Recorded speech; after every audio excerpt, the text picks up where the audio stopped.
আমরা মুরগির মধ্যে কি লাইট দিছি না? তো এই লাইট স্টিমুলেশন দিছি, ঠিক আছে। লাইট দেওয়ার পর কি হয়, আমাদের দেখা যাচ্ছে যে এরপর থেকে যখন প্রোডাকশন আসে ঠিক ওই সময় আমাদের কি হয় যে কিছু কিছু মুরগির পা ফোলা থাকে না, ল্যাম হয় না, না হয়? তো এই ল্যাম্পগুলো যে হয়, ল্যাম্পগুলো কী কারণে হয় সে বিষয়টা আমরা জানবো আজকে আর কি, যাতে আমাদের পরবর্তীতে এই ল্যাম্পগুলো না হয়, আমরা মুরগিগুলোকে ভালো রাখতে পারি এবং আমাদের এখান থেকে ভালো পারফরমেন্স পেতে পারি, ঠিক আছে। তো এই মুরগি ল্যাম্প কী কারণে হয়, অর্থাৎ এ সময় আমরা যখন লাইট দেই, লাইট দেওয়ার পরে হুট করে যখন লাইটের আলো পায় মুরগি কিন্তু লাফালাফি করে না? মুরগি লাফালাফি করে আর কি করে,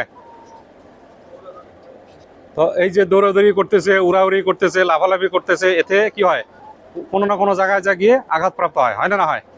যার কারণে মুরগিটা ওই সময় বোঝা যায় না, কিছুদিন পর যখন প্রোডাকশনে আসে এই সময় স্ট্রেস আরও পরে বেশি, প্রোডাকশনের স্ট্রেস, এবং ওই সময় মুরগিটা ল্যাম হয়ে যায়।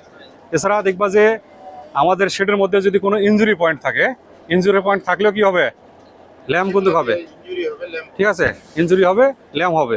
তো এই ল্যাম হইলে আমাদের কি হবে, প্রোডাকশন মুরগিটা কিন্তু আলটিমেটলি কি হবে, প্রোডাকশন আমরা কম পাবো না, মুরগিটা মর্টালিটি হবে, এই মুরগিটা শেষ পর্যন্ত আমাদের যাবে না। তো সেক্ষেত্রে আমাদের পারফরমেন্স খারাপ হবে, তাই না? তো সেক্ষেত্রে আমাদের কিছু কাজ আছে যে কি কি কাজ করলে যাতে এই ল্যাম্পগুলো না হয়, সেই কাজগুলো আমরা অবশ্যই করব এখন, তাই না?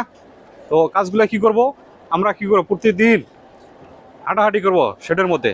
তো যে মুরগিটাই আমাদের চোখে পড়বে, কোনো একটা মুরগির যদি পায়ের মধ্যে একটু যদি লাল দাগ পাও, তখন সাথে সাথে ধরে সেটা কি করতে হবে, এটাকে আমাদের র্যানামাইসিন এলে যে ইঞ্জেকশন আছে, এটা 1 কেজি বডি ওয়েটের জন্য 0.25 ml দিতে হয় আর কি, ঠিক আছে।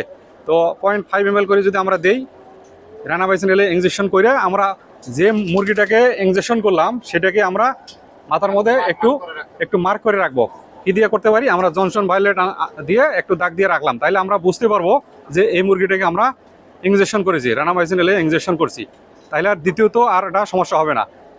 তো এই র্যানামাইসিন এলে ইঞ্জেকশন আমরা যদি এই রংটা যদি না করি বা চিহ্ন দিয়ে যদি না রাখি, তাহলে পরবর্তীতে আবার চোখে পড়তে পারে, আবার ডাবল আমাদের ইঞ্জেকশন করা হইতে পারে, তাই না? এক্ষেত্রে মেডিসিন কষ্ট বাইরে যাবে। তো আমরা তাহলে কি করব, যে মুরগিটাকে আমরা র্যানামাইসিন এলে ইঞ্জেকশন করব, সেই মুরগিটাকে জনসন ভায়োলেট দিয়ে একটু চিহ্ন দিয়ে রাখবো, তাহলে দ্বিতীয়বার সেটা চোখে পড়বে না। আর এই র্যানামাইসিন এলে এটা হচ্ছে লং অ্যাক্টিং, এটা দীর্ঘদিন পর্যন্ত থাকে, ঠিক আছে। একবার ইঞ্জেকশন করলেই হয়, ঠিক আছে, একবার ইঞ্জেকশন করলে হবে, পরে আস্তে আস্তে সেটা ভালো হয়ে যাবে। আর যদি আমরা দেরি করে ফেলি, যে পা সমস্যা হয়ে গেছে তারপরে যদি ইঞ্জেকশন করি, সেখান থেকে রিকভারি হইতে অনেক সময় লাগবে এবং